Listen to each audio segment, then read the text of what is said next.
네, 감사합니다. 오늘 이 심포지엄에서 발표할 수 있는 기회 주셔서 감사드립니다. 아쉽게도 시차가 있다 보니까 제가 실시간으로 참여할 수는 없게 되어서 양해를 먼저 구하고자 합니다. 오늘 발표에서는 제가 ICH Q3D 가이드라인에 대해서 발표를 할 텐데요.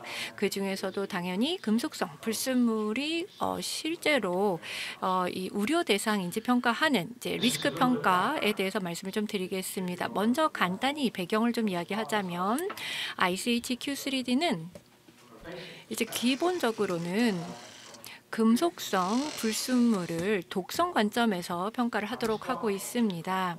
클래스 1 금속 불순물부터 보면 네 가지 원소가 이 클래스 1에 포함이 되어 있는데요. 비소수은 그리고 카드뮴 그리고 납이죠. 보통 빅4라고도 부릅니다.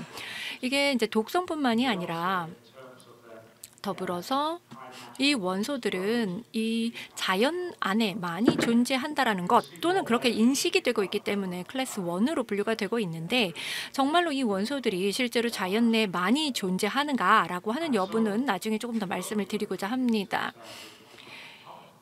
그 외에도 제가 말씀을 드리고 싶은 부분은 이제 우리가 흔히 이 빅4라고 하는 것에 대한 리스크에 대해서 얘기를 할 때 이 잠재적인 위해성을 이 네 가지 원소, 소위 빅4라고 하는 비소수은, 카드뮴, 납에 대해서 잠재적 위해성을 항상 평가를 해야 될 텐데요. 가이드라인은 이 원소와 관련하여서 조금 잘못 사람들이 이해를 하고 있는 부분이 있습니다. 이 가이드라인에서는 원소들을 반드시 평가해야 한다라고 규정을 하고 있지만 흔히 착각하는 것이 이 네 가지 원소를 모두 다 이 테스팅을 해야 된다. 이렇게 오해를 하는데요. 그렇지는 않습니다. 자, 다음으로는 다른 클래스에 대해서 말씀을 드릴 텐데 클래스 2에 해당하는 금속 불순물이 있죠. 여전히 독성이 있다. 그래서 우려가 된다라고 하는 것인데 여기에는 하위 그룹이 두 개가 있습니다. 클래스 2A 같은 경우에는 보면은 이 리스크가 있다라고 이제 생각이 되죠. 왜냐하면 자연적으로 좀 존재를 많이 한다라고 생각을 하기 때문이죠. 코발트, 니켈, 바나듐이 대표적이고요. 클래스 2B 원소 같은 경우에는 독성 우려가 있기는 한데 일반적으로는 이제 그 수준을 보았을 때 자연적으로 존재량이 좀 많지 않다 이렇게 보는 것입니다. 위해성 평가에서는 의도적으로 이제 첨가가 된 경우, 근데 주로는 이제 금속 촉매로 사용된 경우에만 고려를 하면 되게끔 되어 있습니다. 예를 들면 은, 금, 그리고 뭐 팔라듐, 그리고 백금 이런 것들이 해당이 되겠습니다. 다음으로는 이 가이드라인 자체에 대해서 기본적인 사항을 좀 짚어보자면 이 24개 금속성 불순물에 대해서 허용 기준을 이 가이드라인에서 설정을 하고 있습니다. 클래스가 있고 더불어서 경구 주사제 그리고 흡입제라고 하는 투여 경로마다 이제 이 허용 기준이 제시가 되고 있습니다.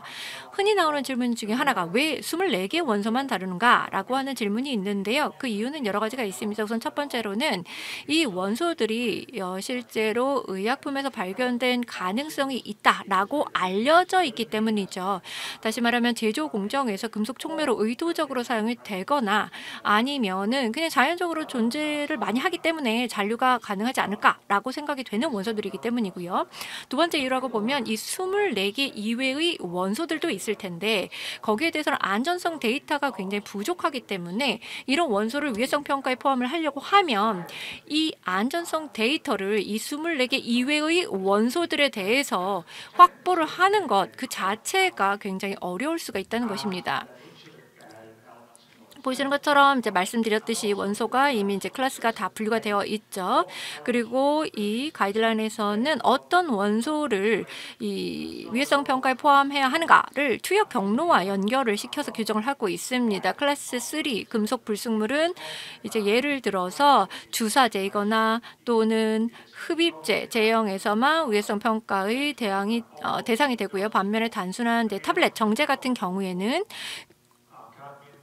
경구 고형 제재에서는 항상 평가를 해야 되는 것이 카드뮴, 그다음에 클래스 2A 원소에 해당하는 것, 그리고 더불어서 합성 과정에서 사용되었을 가능성이 있는 클래스 2B 촉매 금속이 되겠습니다. 다음으로는 그러면 이러한 이 금속성 분출물 관련된 위험을 어떻게 평가할 것인가 라고 하는 것인데요. 가이드라인은 이 점에서 굉장히 도움이 됩니다. 일단 기본적으로 위해성 평가 ICH Q9 원칙에 부합하는 그런 기본 구조를 따르게 되어 있습니다. 다시 말하면 아이덴티파이 단계가 있겠고 이밸류에이트 단계가 있고 컨트롤 단계로 이어지게 됩니다. 아이덴티파이 단계에서는 이 어떤 잠재적인 원인, 즉 금속성 불순물이 발생할 수 있는 잠재적인 원인을 찾고 이것을 분류를 하죠.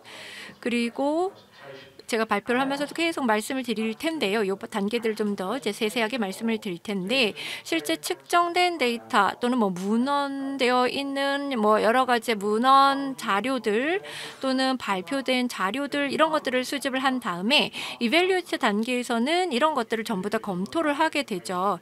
이때 검토하는 것은 어떠한 금속성 불순물이 존재할 수 있을까? 그 다음에 이런 것들이 있다면 그 수준은 어느 정도일까?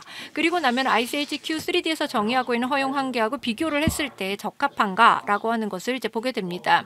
그 결과를 바탕으로 해서 이제 평가를 하게 되는 것이 이러한 위험성이 실제적인 것인가 아니면 단순히 이론적인 것인가 판단을 하게 되고 이것을 근거로 해서 어떤 관리 전략이 필요한가를 결정을 하게 됩니다. 이 모든 과정의 목표는 이제 PD 기준을 충족을 하는 것이죠. 이 과정은 계속 반복적으로 이제 수행을 하면서 개발의 여러 단계에서 여러 차례 반복을 하게 됩니다. 우선 첫 번째 단계 좀 더 상세히 설명을 드리면 아이덴티파이 단계인데요.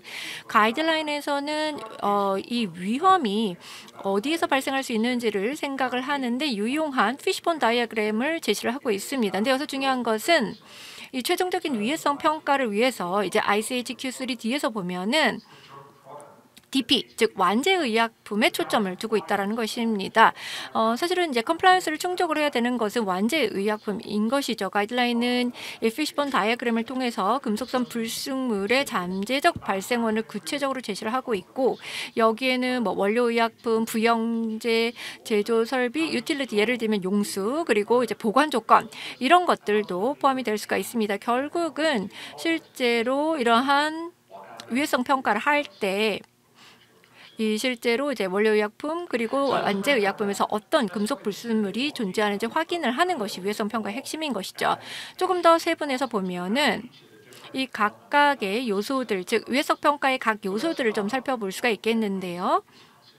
우선 실제로 그렇다라고도 볼 수 있고 가장 큰 단일한 위험 원인이라고 볼 수 있는 것이 바로 원료의약품의 제조라고 볼 수가 있겠습니다. 원료의약품과 관련해서 가장 많이 나오는 질문 중에 하나가 위해성 평가를 하면 공정 어느 지점부터 우리는 위해성 평가를 해야 되는가라는 질문이 될 것 같습니다.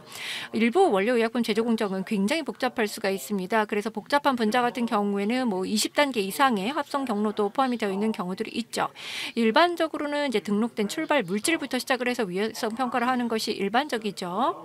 그런데 저용량 API의 경우에는 어쩌면은 이 후반부, 이 합성에 있어서의 이제 후반부 단계를 이제 고려할 수도 있겠습니다. 대부분의 경우에 있어서 위험은 이 촉매하고도 관련이 되어 있는데요. 예를 들어서 숲에 담지가 되어 있는 팔라디움 같은 그런 촉매는 의도적으로 공정에 투입을 하게 되는데 이제 이후에는 예를 들면 뭐 여과라든가 이런 과정들을 통해서 물리적으로 제거되게 됩니다.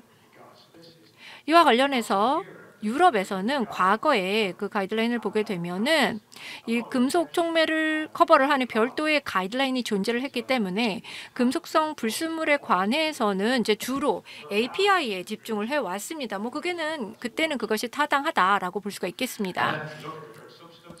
원료의약품에서 이 금속성 불순물로 규결될 수 있는 요인들을 보게 되면 우선 첫 번째로 생각할 수 있는 것이 금속 촉매입니다. 의도적으로 공정에 첨가가 되기 때문에 이 금속성 불순물의 주요 발생 원인이 될 수가 있습니다. 예를 들어서 수소화라든가 환원 반응이라든가 이런 데서 팔라듐 촉매 같은 거를 사용을 하는데요. 실제로 2008년에 유럽의 가이드라인이 도입이 되면서 많은 제약사들은 이 금속 촉매와 관련을 해서 이런 위해의 가능성을 잘 이해를 할 수가 있게 되었고, 그리고 더불어서 이러한 촉매에서 기이한 그런 금속 속 불순물의 수준에 대한 시험뿐만이 아니라 전형적인 공정에서 촉매로부터 금속 불순물을 퍼징하는 가능성까지 이제 평가를 해왔습니다.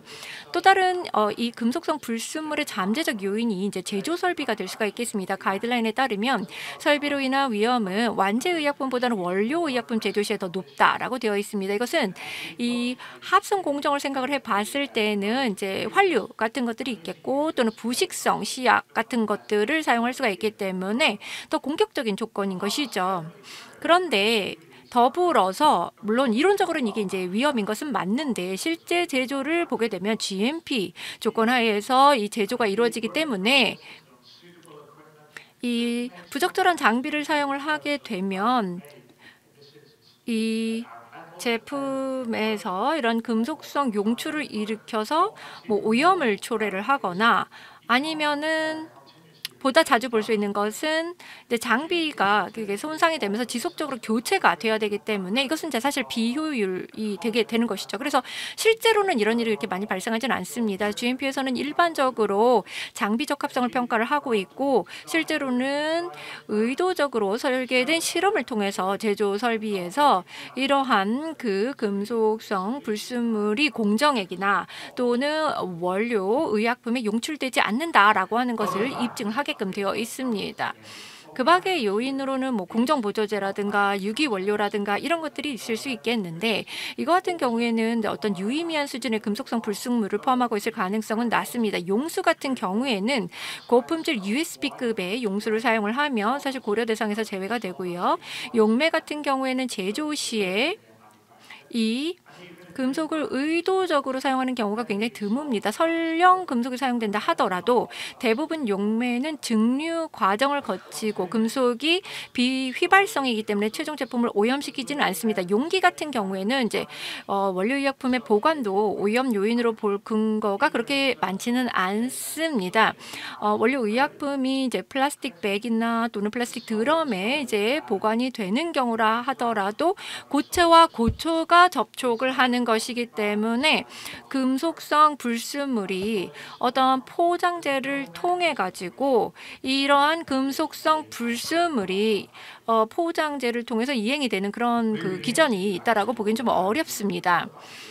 또 다른 요인으로 생각을 해 볼 수 있는 것이 이 부영제가 될 것 같습니다. ICHQ 3D 개발 당시에 부영제가 금속성 불순물의 주요 소스가 될 수 있다라고 하는 견해가 굉장히 강하게 제기가 되었습니다.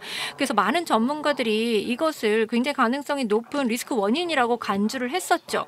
이 부영제 유형에 따라서 위험성 정도는 달라질 수는 있겠고, 또 금속 그 촉매를 전혀 사용하지 않은 그런 이 합성 부영제부터 시작을 해서 락토스라든가 젤라틴 같은 어떤 동물 유래 부영제도 있고, 셀룰로스 같은 식물 유래 부영제까지 여러 가지가 있겠죠. 근데 그 중에서도 가장 위험이 크다라고 생각을 했던 것이 이제 광물에서 유래된 부영제였습니다. 또 다른 주요 그 위험 요인으로 보는 것이 용수입니다. 원료 의약품, 완제 의약품 제조 모두에 있어서 용수는 이제 일반적으로 사용이 되고, 특히나 이제 대용량의 라지 볼륨의 주사제 같은 주사제 제품에서는 완제 의약품에서도 이 용수가 주요 성분이 되기 때문에 잠재적인 이제 위험 요인으로 간주가 되죠. 그런데 여기서 중요한 것은 위험은 사용되는 용수의 품질과 이제 연관이 된다라는 것이죠. 이 제조 설비와 마찬가지로 GMP가 이런 위험을 관리하는 데 있어서 굉장히 필수적입니다.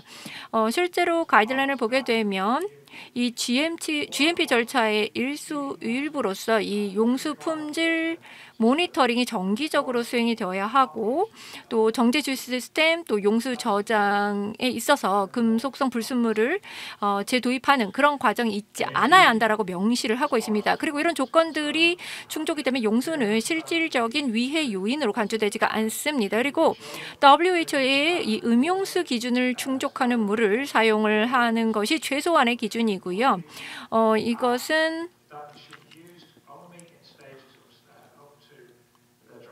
이 원료의약품의 그 최종 반제품 단계까지 그렇게 허용이 되고 있습니다. 그런데 이제 원료의약품을 분리하는 단계에서는 반드시 정제수를 사용하게끔 되어 있죠. 완료의약품, 그러니까 완제의약품 제조에서는 사실 더 동등하거나 또는 더 엄격한 그런 수준의 용수가 요구가 되고 있습니다. 예를 들면 주사 용수를 사용을 해야 되는 것이죠. 이런 사항들은 모두 그 USP에 규정이 되어 있습니다. USP 2131을 보게 되면요. 보시는 것처럼 이제 명시를 하고 있는데요. 이 미국의 EPA, 이것은 WHO의 음용수 지침에 부합하는 수준이죠. 이러한 용수를 전통적인 기술로 정제를 한 경우, 이제 퓨리피케이션을 한 경우 이것은 USP 232장의 요건을 충족한다. 이렇게 되어 있습니다. USP 232장 같은 경우에는 사실상 ICH Q3D 가이드라인 내용을 약전에 통합을 한 수준입니다. 그러면 이제 완제의약품 제조에 사용이 되는 제조 설비의 경우는 어떨까요? 그 경우의 위험 수준은 원료의약품 제조보다는 낮다라고 보고 있습니다. 왜냐하면은 공정에서 사용을 하는 화학적인 조건이 훨씬 더 덜 공격적이기 때문이죠. 예를 들면 극단적인 수준의 pH라든가 고온이라든가 고반응성의 시약 사용이라든가 이런 것들이 좀 적기 때문입니다. 물론 완제의약품 제조에서도 용매나 액상 제형 이런 걸 사용할 수는 있는데 실제 위험 요인은 물리적인 마모 같은 기계적인 요인이 더 큽니다. 뭐 예를 들어서 근데 이제 정제 제조 이런 거 생각을 해보면 이 원료의약품 제조와 달리 금속성 불순물을 퍼징하는 그런 메커니즘이 존재하지는 않습니다. 근데 그렇지만 GMP를 적용을 하고 그리고 제조 설비들을 모니터링을 하고 또 정기적으로 적절하게 클리닝을 수행을 하고 예를 들어서 이 정제 타정 펀치에 적용되는 다이를 정기적으로 교체하고 그러면 큰 문제는 발생하지 않습니다. 그러면 포장은 문제가 될까요? 이 가이드라인에서는 이 고형 제재의 그 포장재로부터 금속성 불순물이 용출될 가능성이 굉장히 낮고 위해성 평가에서 추가 고려가 필요하지 않다라고 명시를 하고 있습니다. 실제로 2015년 이 가이드라인 개발 당시에 포장자재 자체의 위해성을 평가한 연구가 발표된 바도 있습니다.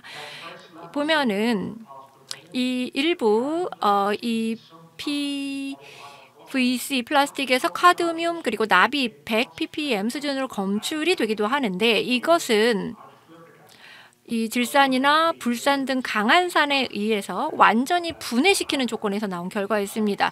실제로 PVC 백을 잘라서 용매에 넣고 24시간 동안 환류를 하는 의도적으로 추출을 하는 시험에서도 검출 그 수준을 보면은 굉장히 낮았습니다. 중요한 점은 여기서 말하는 것이 어떤 다이제스션이나 익스트랙션이 아니라 일상적인 사용 조건에서 이것이 얼마나 나올 수 있는가 이것이기 때문에 따라서 이런 수준은 굉장히 낮고 이론적인 위험에 불과하다고 볼 수가 있겠습니다. 이제 모든 이런 잠재적인 발생 원들을 확인을 했다라고 하면 그 다음으로는 실제 그 위험이 존재하는지를 이제 평가를 하는 것이죠. 그래서 예측 데이터 그리고 관찰 데이터 이런 것들을 수집을 해서 특정 원소가 특정 원료에서 어느 수준으로 존재하는지를 파악을 합니다. 그리고 이걸 바탕으로 해서 최종 완제의약품에서 위해성 평가를 수행을 하고 위험이 존재하는지 여부, 관리가 필요한지 이런 것들을 판단을 하게 됩니다.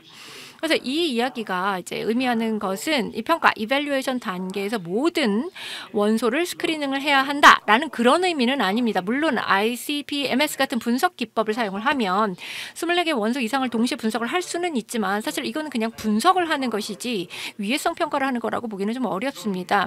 위해성 평가는 어떤 그 기본 원칙 수준에서 장비라든가 또는 GMP, 용기 마개 시스템 이런 것들을 다 고려를 해서 수행이 되어야 합니다. 특히나 고형 제재 같은 경우에서는 이 점이 굉장히 중요한데요. 더불어서 이 정제수의 어떤 품질도 핵심 고려 사항이라고 볼 수가 있겠습니다. 기존 데이터가 있느냐라고 하는지 그것도 굉장히 중요하죠. 데이터가 전혀 없는 경우라고 하면은 굉장히 좀 어려움을 겪을 수가 있습니다. 근본적으로 위해성 평가를 위해서는 반드시 이제 실제 데이터가 필요하니까요. 부영제 같은 경우에는 가이드라인 작업에 참여를 했던 저를 포함을 해서 많은 전문가들이 특히나 이 광물유래 부영제가 이 금속성 불순물의 주요 소스가 될 수가 있다라고 우려를 했습니다. 그런데 저희가 이 논의를 하면서 알게 된 점은 실제 현실은 저희 우려하고는 달랐다라는 그랬다는 것입니다. 2015년에 이제 발표된 연구가 있는데요. FDA가 발표를 한 것이었습니다. 이 연구에서는 FDA가 다양한 종류의 부영제를 한 200개 이상의 샘플들을 조사를 했습니다.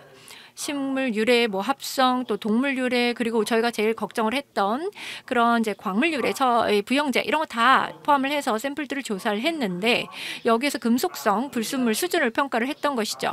보니까 이제 광물 유래 부영제에서도 이제 비소수, 카드뮴, 납 이런 원소가 유의미한 수준으로 존재한다라고 하는 증거는 거의 없었다는 것이죠. 검출된 경우라 하더라도 예를 들어서 이산화티타늄이나 일부 광물유래 부영제에서 10ppm 수준으로 나타났습니다. 더욱이 제형에서 이산화티타늄 사용량은 극히 적고 보통은 이 수성필름 코팅 목적으로 사용이 되고 이 3% 이하 수준으로만 사용이 되기 때문에 위해 요인으로 간주하기가 어렵다라는 것입니다. 또 중요한 점은 실제 그 변동성도 그렇게 크지 않았다는 것입니다. 이 연구에서 보면은 이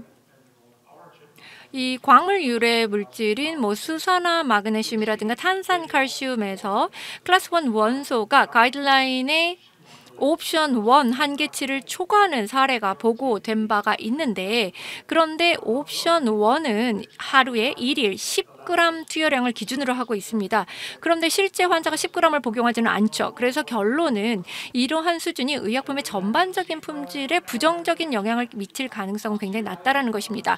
일반적으로 금속은 이제 기대되는 여기 예상되는 곳에서만 이제 검출이 되었습니다. 클래스 2 원소는 굉장히 많다라고 알려져 있고 일부 광물유래 그 부영제에서 발견이 되기는 합니다. 산화철이나 탄산철과 같은 원료에서 이제 검출이 되었는데 그러나 이런 부영제가 사용된다 하더라도 이제 사용 수준은 1% 미만이었습니다. 그럼 이게 위험이 될까요? 문제가 될까요? 실제로 완제 의약품 전체 위험을 평가를 해보면 그렇지가 않다라는 것이죠. 네, 이거는 그냥 한 특정 시점의 모습을 보여주는 것에 불과를 하고요. 산업계 관점에 해서 이제 저를 포함해서 여러 전문가들이 2013년 10월에 영국에서 열린 조인트 파마스유티컬 애널리시스 그룹 회의에서 토론을 한 바가 있었는데 이때 저희가 했던 질문은 다 똑같았습니다. 어떤 부영제에서 금속성 불순물이 우려 수준으로 관찰된 적이 있는가? 현실적으로는 모두 다 아니다라고 대답을 했습니다. 그래서 저희가 이제 데이터를 취합해서 체계화하자. 그래서 데이터베이스를 구축을 했고 공유를 했고 최종적으로 해석을 하면서 미국 FDA가 관찰할 결과와 일치하는지 비교를 해보자라고 했습니다. 여러 제약사들이 이 작업에 참여를 해서 이제 데이터를 수집을 했고 또 이후에는 이 부영제 제조사들에서도 데이터가 이제 제공이 되었습니다. 이 분석 결과는 최종적으로 이제 출판도 했고요. 이 출판을 했을 때 목적은 우리가 이제 구축을 했던 데이터베이스의 금속성 불순물 데이터가 이 가이드란에서 요구가 되는 이 완제의약품 금속성 불순물 위해성 평가 수행을 어떻게 서포트할 수 있는지를 이제 보여주는 것이었습니다. 결론적으로 보자면 이 데이터베이스는 이 완제의약품 위해성 평가를 함에 있어서 굉장히 도움이 될 수 있다는 것 그리고 데이터를 쌓게 되면서 이 분석 시험의 부담을 줄일 수 있다라고 하는 점을 입증을 한 바 있습니다. 이 논문에서는 이제 부영제의 어떤 그 금속성 불순물 수준 관점에서 그 결과를 제시를 하고 있습니다. 핵심적으로 던져야 되는 질문은 우리가 무엇을 발견했는가인데요. 그 결과를 보면 FDA의 그 결과하고 동일합니다. 200개 샘플이 아니라 수천 개 샘플을 기반으로 했고 비소수은 카디움은 납 같은 클래스 1 원소에 있어서조차 유의한 수준으로 존재한다라고 하는 어떤 종합적인 증거를 발견하기는 어려웠습니다. 검출이 된다 하더라도 뭐 예를 들면 이산화티타늄 같은 경우에 10 ppm 미만으로 낮았죠. 또한 정제 제형에서도 이 이산화티타늄 같은 경우에도 적은 양 수준만 사용이 되는 것이죠. 이 분산 3년 이상 사실 더 긴 기간 동안에 걸쳐서 일관되게 이런 내용들을 확인할 수가 있었고요. 13년에서 25년 사이에 수집된 데이터를 통해서 저희가 이런 것들을 확인을 해본 결과 광물 유래 부영제에서도 우려 수준의 고농도 금속성 불순물 사례를 찾지는 못했습니다. 그래서 이것이 ICH Q3D의 그 위험을 이해하는 데 있어서 결정적인 근거가 되기도 했습니다. 다음으로는 이제 평가 단계 굉장히 중요한데요. 나의 위험이 아니면 이 잠재적 위험이 과연 무엇인가, 그리고 이것이 실제로 존재하는 위험인가, 관찰될 수 있는 실제 수준은 어느 정도 되는 것인가, ICH Q3D에서 규정하고 있는 효용 수준과 어느 정도 차이가 있는가, 여기에 대한 답을 찾는 것이죠. 마지막 단계인 이 평가에서는 확보된 구체적인 어떤 데이터를 가지고 이제 이루어지게 됩니다. 분석 스크리닝이라든가 공급자 정보라든가 또는 아까 얘기했던 데이터베이스 이런 것들을 이제 활용할 수가 있겠죠. 그래서 가이드라인을 시행을 할 때 Q3D 이행 그룹이 교육 모델을 제시를 한 바가 있는데 이 제품 위해성 평가를 위해서 이제 4가지의 그 질문들을 제안을 하고 있습니다. 예를 들면은 PD를 초과하는가? 만약에 그렇다고 하면 이제 규제나 품질에 있어서 굉장히 어려움이 발생을 하는 거죠. 아니면은 허용 수준과 근접한가? 아니면 허용 수준의 30% 이하 정도에 해당하는가? 아니면 검출되지 않는 것인가? 현실적으로 대다수 사례를 보게 되면은 사실 거의 이 마지막 두 범주에 해당하는 경우가 많았고요. 99.99% 이상의 예에서는 유의미한 위험이 관찰되지 않았습니다. 왜 그랬는가? 왜냐? 부영제의 금속성 불순물은 예상과 달리 그렇게까지 본질적인 문제는 아니었기 때문입니다. 물론 저희가 위해성 평가를 얘기를 할 때 또 중요한 중에 하나가 문서화입니다. 이 API라든가 또는 이제 완제 의약품 그리고 관련되어 있는 그런 것들에 대해서 저희가 평가를 할 때 어떤 평가를 했는지 포괄적으로 기술을 해야 되는 것이죠. 관련된 데이터를 충분히 고려를 했다고 하면 이것이 가이드라인 관점에서 문제인가 아닌가에 대한 결론을 도출을 할 수가 있을 것이고요. 여기에서 어떤 판단을 할 때 벤치마크는 PD의 30%라고 볼 수가 있겠습니다. 그런데 아까 말씀을 드렸던 것처럼 현실에 있어서 평가를 할 때에는 대부분에 있어서의 그 회사나 제품은 실질적인 위험이 없다라고 하는 결론을 도달을 하게 됩니다. 드물게 이제 특수한 사례들이 있죠. 대부분의 경우에는 이제 고용량 제형에서 특히 그런데 위험 가능성이 관찰이 되는 그런 특수 사례가 있고, 그런데 그것도 사실 굉장히 예외적이었습니다. 대부분의 이 완제 의약품 관련된 물질들은 이게 고형제든 아니면 주사제든 흡입제든 이런 대다수 완제 의약품 관련 물질들이 이제 위험으로 간주될 만한 수준의 금속성 불순물을 포함하고 있지 않았습니다. 가장 최종 단계는 관리 단계인데요. 이런 금속성 불순물을 어떻게 관리할 것인가에 대한 이제 여러 가지 선택지가 있죠. 가이드라인은 이와 관련해서 유연성을 보여주고 있습니다. 옵션 1 같은 경우에는 이 금속성 불순물이 하루에 10g을 복용을 가정을 하는 것을 기반을 해서 이 원소별로 허용 기준 이하인 것을 이제 보여주는 것인데, 사실 대부분의 의약품은 하루에 10g을 복용하지 않습니다. 그래서 초고용량 제형에 이제 해당이 되는 것이고요. 옵션 2 같은 경우에는 농도 한계를 선정을 하고 있는데요. 실제로 이제 개별 용량을 고려를 하는 것이죠. 10g이 아닙니다. 그런데 옵션 2A를 많이 사용을 하진 않습니다. 또 다른 옵션으로는 옵션 2B가 있는데요. 이 농도 한계를 원소의 농도 한계를 구성 성분별로 적용을 하고 이것을 전부 다 합쳐서 이제 총 위험 여부를 판정을 하는 그런 접근법입니다. 그리고 마지막 옵션 3이 옵션 3가 될 텐데 이것은 완제 의약품을 시험을 하는 것입니다. 그런데 이것은 위해성 평가가 아닙니다. 그렇기 때문에 아까 말씀드렸던 여러 가지 이유로 인해서 이것을 이제 권고하지는 않습니다. 옵션 2B는 데이터를 종합을 하는 그런 접근이죠. 즉 완제 의약품 안에 있는 원소의 총 투여량 토탈 도즈가 핵심이 됩니다. 가이드라인을 보게 되면 명확하게 특정 구성 요소에서 특정 원소가 잠재적 불순물이 아니라는 것을 위해성 평가에서 확인이 되면 이것을 테스트할 필요가 없다라고 규정을 하고 있습니다.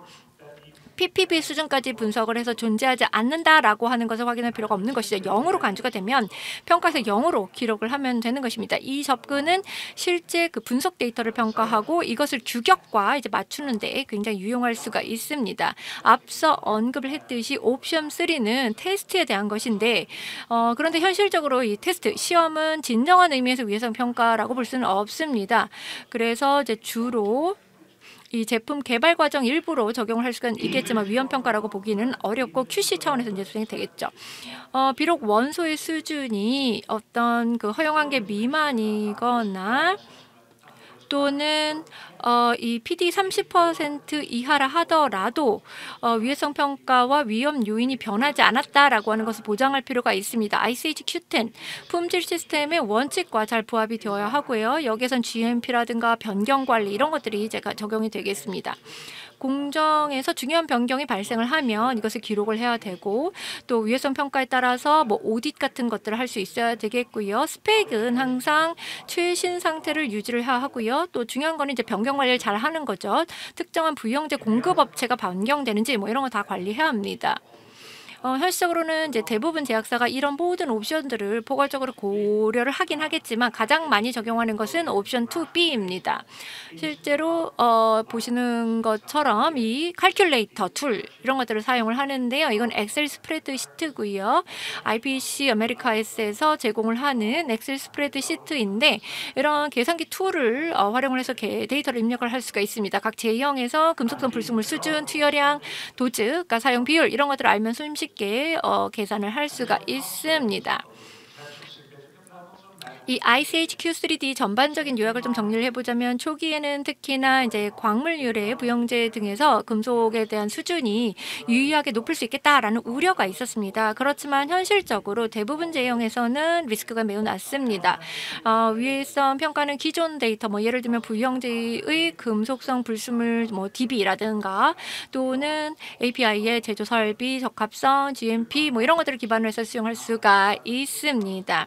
어떤 그 설비나 또는 용기에서 어떤 공정이 이제 허용이 가능한지 뭐 이런 것들은 이미 다 잘 알려져 있고 이런 정보들을 위해성 평가에 활용을 할 수가 있습니다. 결국 Q3D는 위험이 매우 낮은 상황을 위한 평가 프로세스도 이제 명시가 되어 있는 가이드라인이라고 볼 수가 있겠고요. 금속성 불순물의 최종 컨트롤 그리고 시험이 필요한 경우는 그렇게 많지가 않습니다.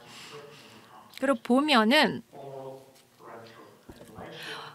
원래 가이드라인이 경구 주사제 그리고 또 흡입 또 투여 경로 이런 것들을 기준으로 이제 작성이 되었다라고 하는 것을 저희가 잊으면 안 되겠습니다.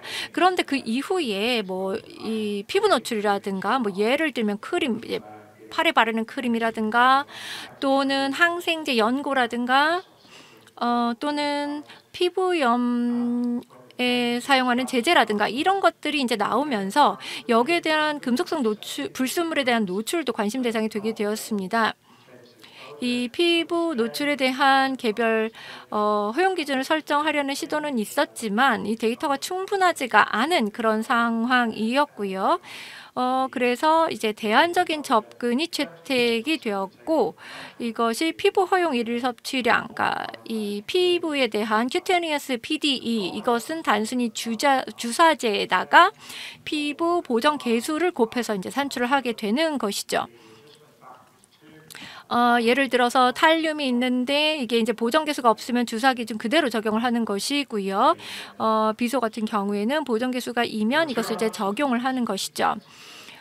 그리고 니켈과 크롬은 감작성 유발 원소 센시타이저로 분류가 되고 있습니다. 이거 같은 경우에는 단순히 그 투여량 도즈뿐만이 아니라 농도 기준으로 리밋도 고려를 합니다. 예를 들어서 그 1일 35.35 마이크로그램 퍼 그램 퍼 데이 한도가 예를 들어 크림 제형 같은 데에서는 설정이 되고 있습니다. 이렇기 때문에 이제 가이드라인에 이런 내용이 이제 추가가 되었고요. 하지만 실제로 피부 적용 제재에 있어서는 금속성 불순물과 관련된 중대한 위험이 보고되지는 않았습니다. 지금 말씀드렸던 내용들이 가이드라인에 다 반영이 되어 있습니다. 결론적으로는 현재 이 피부와 이런 경피 경로를 다루는 이 새로운 아펜딕스가 지금 개발이 되고 있는 그런 중입니다. 이 손상 되지 않은 피부에만 적용이 되고 점막이나 또는 안구나 피하 투여 경로에는 적용되지가 않습니다. 그리고 모든 원소에 대해서 전신 독성 가능성을 고려한 PDE를 설정을 하고요. 특히나 니켈 그리고 코발트의 경우에는 감작성 가능성을 고려를 해서 실제 농도 한계를 포함하게끔 하고 있습니다. 그래서 결론적으로 보면 금속성 불순물을 매우 체계적으로 평가를 할 수가 있고 그리고 더불어서 제가 오늘 말씀을 드렸던 것처럼 실제로 위험 정도는 저희가 처음에 예상했던 거는 달랐습니다. 특히 부영제 그중에서도 이 원래 저희가 많이 걱정을 했던 광물률의 부영제에 관련되어서 저희가 가지고 있었던 우려는 현실적으로는 사실이 아니다라고 하는 것을 저희가 확인할 수가 있었고요. 저는 이것으로서 발표는 마치도록 하겠고요. 오늘 직접 참석하지 못해서 너무 아쉽게 생각하고 금속성 불순물 관련 유해성 평가 활동에 오늘 제 발표가 도움이 되었기를 바랍니다. 감사합니다.